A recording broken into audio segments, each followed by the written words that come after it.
All right. That's a nice setup. You guys were all supposed to get free lunch. They didn't do that for you? I'll get that worked out next time. I'm glad you guys are here. Excited about where things are going. Obviously, did get to hear about the Pac-12 alliance that occurred with the ACC and the Big Ten. That's exciting. Don't know much about it, but certainly excited about the opportunity. It sounds like there should be a great scheduling alliance in the future, great opportunities to be able to play in all markets, great opportunity to play in all time zones, which is always a positive, and excited about the fact that our high school players and high school recruits that'll be coming in can be seen everywhere and play competition from everywhere. So it's kind of the extent of what I know about that. Super excited about our commissioner. Got to meet with him at the Pac-12 Media Day. He clearly has an incredible vision for what will take a top football program, try to get our conference to be in the top, as well as basketball, certainly men's and women's basketball and all the sports he's talked about. So excited there, excited about where we're headed. Know that we will meet this week today, and then next Monday again, spend a little more time on BYU next week. Certainly have started the preparations and the game planning for BYU. We'll have a good practice today. A little bit later today, practice will be at 4:45 today, as we are having our We Educate Wednesday on Tuesday. But we wind up being, we needed to have a live. The person coming in and talk to us could only come in today, so he will be doing that, and then we'll be heading out to the practice field afterwards. And then we'll have a good practice Wednesday, Thursday, Friday, and then we'll pick things back up on Monday. So excited about where things are headed, excited about the program. We'll have our depth chart out to you guys on Monday for next week on what we're projected depth chart. Obviously, we'll start with the quarterback position on the depth chart. What we're going to do is we're going to play both Gunnar Cruz and Will Plummer. And we expect both of them to get reps, both of them to play in the game, both of them be prepared to lead drives. And we're going to go with the approach that right now 2 is better than 1. And that is going to be our mentality until further notice there. As we went back and watched, all of the film, all of the statistics, all of the information, it was clear that it would be hard to tell the other person why they were not the starter more than anything else. And that is why we made that decision. The rest of the depth chart looked about how Jason had it today. So right now we're in a good spot. And looks like you guys have been at all the practices, so there are no real secrets in regards to who's running with the 1s, who's running with the 2s, and that's kind of how it has remained. And we have a competition, I would say, between Boobie Curry and Tavion Cunningham and Jalen Johnson on who's going to be that one of the starting receivers. But other than that, feel pretty good about the guys, and going to work through the defensive line as well once we get everybody back. So I'll take any questions. What's that? Which quarterback will go first? Gunnar will go first. Gunnar will be out there first, and then we'll take it from there. But we'll decide either by drive, probably. But that's not to say we can't make a substitute within the drive. But right now our plan would be, and not to say it's going to be alternating drives. It's just right now we don't believe that there is one that I could tell is not going to play. What are the pros and cons of a setup like that? Well, I think more than anything, I've tried to avoid the thought process regarding the pros and the cons, and I wanted to put the people first. And in my mind, to stand there and look at Will and say, I've gone with Gunnar. And when Will says why, and I would say, because I've gone with Gunnar, wasn't a good answer. And if I told Gunnar the same thing, I've gone with Will, and he said why, the same answer. Neither one of them deserves not to be the starter. They both have found ways to move the football. They both have not turned the ball over in team settings. One has thrown 13 touchdowns, one has thrown 11 touchdowns in team live periods. Their completion percentage, one was 64%, one was 63%. The team seemed to rally behind both of them. They both seem to be getting better. Now, I don't believe that will remain all year long. I don't believe we'll be in a 2-quarterback system for the year. I would be surprised. But what I believe currently, that the right thing to do for all people involved was to tell them both they'll be prepared to play. I think the other issue is, Michael, that if you name one person the starter and things don't go well, you're very quick to go to the next person, and now you've benched the starter. And I don't think that's the right thing to do with our situation. So we're looking at it in terms of the overall psyche of the team, the psyche of the quarterback. We have 2 young players that each have 4 years left of eligibility, and we don't want to put them in position until we know who's the right guy. Was this something you thought was possible at the beginning of camp, or was this a new development? Yeah, I was probably not planning on this initially. I was thinking that there would be kind of a separation that would occur, call it like separation Saturday if you're looking at a golf tournament, and see who on that third round makes the difference. But really, as the game proceeded, there really was nobody that said, they both got better. They both improved. They both played smarter. They both had a better understanding of the game. And when they had their opportunities to play with the ones, I think all of the people that were at the practice would say the guy had their best day when they were with the ones. Will had his best day the day he had the ones the whole day. Gunner had his best day the day he had the ones all day. And for that, we had to evolve to this decision. How far behind is Jordan McLeod? Is he going to have an opportunity this year? Jordan, we talked with Jordan as well yesterday. We brought him in privately as well. And just he too had this, had the same opinion as we did, that if he was here in the spring, there might have been a little different situation because of all of his experiences. But the fact that he missed all of the spring and some of the summer was really just a challenge to get fully caught up to speed. But I also believe that is not to say that as the year progresses, that Jordan is not a viable option if need be. Jordan has 2 years to play. Jordan will continue to develop. And I'm hopeful that as he continues to gain experience in our system, he too will be able to compete. With Gunner and Will specifically, what are the areas where they've grown the most since the start of spring? Well, one of the biggest things is, Gunner was big arm, deep balls down the field, didn't necessarily always want to just take a profit. And where I've seen the biggest development after talking to Coach Doherty is that he's become much more willing to find completions not down the field all the time. Whereas Will was the opposite. Will was more early on always looking for the completion when maybe sometimes you had to stay in that pocket and throw the ball downfield. Where he gained or he strived in terms of throwing the ball down the field better than he did early in camp. Gunner found a way to complete the ball more underneath better than he did in camp. You had said earlier that you didn't want the quarterbacks to be looking over their shoulder all the time. Are you concerned with this type of setup that might happen? Yeah, I actually felt the other way. I felt like if they both know they're playing, then they both can play freely. But if one guy thinks that they're playing, but they know it was a super close competition, that they feel that there could be a quick hook. And I did not want them to play with a quick hook. I felt like it was a much better for their mental psyche to say, hey, we're both going in, we're both doing this together, we live together, we are roommates, let's make both of us better and see what happens, than this mentality of, hey man, it's you, but I'm right there if you mess it up.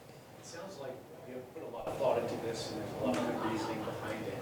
What do you say to the critic out there who's going to say, oh, if you have 2 quarterbacks, you have 0? Yeah, I have. I would say, well, we have 2 quarterbacks, and we're playing both. And we don't really have the ability to say that we don't have two. We don't have just one. And I think I don't really want to just make a decision to appease the critic as much as I would prefer to just say, the right thing to do for the 117 kids in our building is to say these two guys earn the right to play.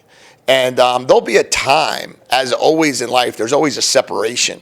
And there'll be a time where you could see where the team rallies, what goes on in the game. I mean, obviously, depending on how the game goes, we can make all adjustments necessary. And if one comes out and plays a really good game and the other one struggles, then that kind of has answered the question for us. But I would say if both guys continue to play well and both guys continue to improve, it's not the right thing to do not to reward two 18 and 19-year-old kids for the work that they've put in. Have you personally been involved in a coaching situation like this where you had to deal with a two-quarterback set like this? And if not, are you aware of some of the... Yeah, well, when I was back at University of Florida, we had this situation with Doug Johnson and Noah Brindise. We played Florida State, who was number 3 in the country, and we rotated every snap and beat them. And 32-29, I think. That was in 1999. I think in 2000, we did this with Rex Grossman and Jesse Palmer, where we played both quarterbacks throughout the games and throughout the season. So I have seen it. I've been a part of it at a very, I would say, minuscule level in terms of my role. But in terms of my ability to remember it and see it, it's still pretty clear. I think in college we did it with Wilton Spade and John O'Corn. When I was at Michigan, we played them both. We set that out opening day in 2016. And I think what you've got to do is you just have to have that understanding that, college football isn't pro football. It just isn't. And, you have a situation where you're developing kids and you're developing a team. And when you're doing that, you have to find a way to get these guys to be the best they possibly can be. And right now, I do believe this is the best way. Jedd, just to clarify, are you looking at a 50-50 rotation going with a hot hand, or are you just going to let the game dictate where you're going to go in the flow? Yeah, I'm going to let the game dictate it and see how the game goes and see how they're doing. They'll both have opportunities in the first half, and then we'll see how the game goes. And it'll either continue on or not, and we'll see how we rotate guys through. But right now, they're used to this. This is practice, right? Every day in practice, you see one guy goes in 4 or 5 plays, next guy goes in 4 or 5 plays. Really, this was not unique for what their day has been like every single day that we've been on the field. It becomes more unique because there's I guess there's 8,500 people there Saturday night, but when there's 60,000 people there, it becomes a little bit more unique when you're rotating through. But we'll make it work, and if it doesn't work, we'll then go to Plan B, which will be figure out who played the best and play them. When you go in this direction, Jedd, do you put maybe a higher emphasis initially at the gate in your tenure on development versus winning? Well, I'll never not put an emphasis on winning. That is the emphasis. I just saw a quote this morning that Bear Bryant said, if you're not here to win a national championship, you're in the wrong place. And if you don't believe you can and you don't compete to do that, then what are you doing? Like, what are we doing? So we're never going to not have a mentality to play the absolute best we can play and win as much as we possibly can win. That being said, it's also my responsibility as the head coach to make sure that our team continues to get better every year. And as we continue to strive to achieve the greatness that our expectation is going to be, with that, we're going to do everything we can to develop our roster and make sure that we have the right players playing and the right players getting better. Did you tell Will and Gunnar together Yes. that this was the case, and what was their reaction to your plan? I told them both, and it was a good conversation, but we'll keep that conversation within the 4 walls. But they were both very mature. Are there any other position battles that were won in the last couple days? I don't know if they were necessarily won. I think the biggest thing for us is really going to see how it goes with the D-line, how it goes with the linebackers, and how it goes with the wide receivers, and really kind of see the health as the team continues to come back healthier every single day. I think it'll be a really nice, good to see how does we mix and match the personnel groupings defensively to get all those guys on the field. I mean, you're talking about Rashi Hodges, you're talking about Jerry Roberts, you're talking about Trey Hayward, you're talking about Anthony Pandy. So you got 4 linebackers, 3 of which weren't even on the team last year. Defensive line, you're talking about Mo Diallo, who wasn't on the team. You're talking about Kenny Hebert, who wasn't on the team, mixing in with Keon Bars, who's been hurt, who's now coming back, mixing in with Trey Mason, mixing in with J.B. Brown, who's been hurt, who's now back. So you've got a lot of guys, with a lot of things happening. So there's some battles still going, but I like the way the team is shaping up and feel really excited about what we'll do the next 10 days. Do you expect Keon and JB to practice today when you go out there? I expect JB to practice and Keon probably maybe to be doing some stuff with us. But I think we're close. We're close there. I'll have no doubt by next Monday for the true game week preparation, assuming we have no setbacks over the course of the next 4 practices, that we'll have a 100% attendance with no injuries. How did Lee-Bell Tatum come to be a Wildcat? He was, I believe his high school coach might have had a personal relationship with Ricky Hunley. And when he put himself in the portal, I believe that's who reached out. He was brought to me by Coach Hunley. So he's, we have 18 or 19 guys that have joined the roster from the transfer side of things that have played Division I football. And so they've come from all walks of life and all areas, and we're excited about where we're at. But we also know the team is the team now. There are no more. So we're at our roster number, and it's time to roll. One of the challenges, Jedd, having two different quarterbacks, is that making sure that the quarterback-center exchange is going to be perfect, since they'll be rotating, maybe even play calling, handoffs. What are the challenges that's going to present to you? That just, to me, feels like practice. That's what they've been dealing with in practice. There's been no change. They've both been taking snaps with the ones every other day, every other period. They rotate. So there'll be no difference taking it from either Josh, McCauley, or Baker. Handing the ball off. They've handed the ball to Wiley. They've handed the ball to Rocker. They've handed the ball to Jalen. They've handed the ball to Drake. And they've thrown the ball to all the receivers. So, I mean, it is what it is. It's where we are as a program, and right now it's where I believe is the best way to go, and I don't see those being challenges currently. Is there a deadline as to when you want to maybe go to a one-quarterback system, or just roll until you need to change it? Yeah, I really believe that if it's time to go to a one-quarterback system, I would bet that everybody in this room will see it. I think if we could see if there's a big difference between the way the guys are playing, I think everyone will know it, and we'll then make that decision. But we don't have a date set for that, and we're excited about giving these guys the opportunity to go out there and be rewarded for their hard work. Time for a couple more? Carson Coda is no longer on the roster. Something not work out? Yeah, there was just some personal things that he had to deal with and wanted to deal with, so I believe he's still enrolled in school, and he's just going to not be a part of the program for this fall.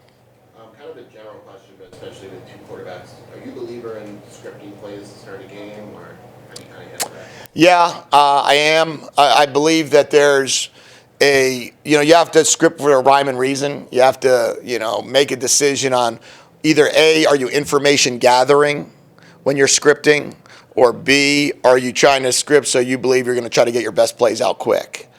I've kind of more from that information gathering routine of like, let's see how the game is getting played. Let's see what it looks like. And then once we figure out what it looks like, then determine how we're going to go ahead and attack. But I believe that it's important for the team to know how the game is going to get started, and important in regards to the staff to know so they know what to look for as well. So with Gunnar going first, then obviously he'll have the script, but would that apply then to Will, or could Will come into a situation where now we're back into more of a analysis game? Now they'll both have their own script ready to go. Last question, where do things stand with the number 1 jersey? We're close on that. We should be awarding that on Friday in the team meeting. How many And people are still competing? we're down to about 3. Started at 9. We're at about the 3 guy mark, but We're not telling the other 6 they're not in it anymore. So don't try to ask me. And we'll just, they're competing right now for it, and we'll give it, I believe right now I'm thinking about just giving it to one person. Obviously, you have the right to give it to an offensive and a defensive player. But right now, we'll just see how it finishes up this next week. All right, thank you, Coach. Okay, thank you all. We'll see you on Monday.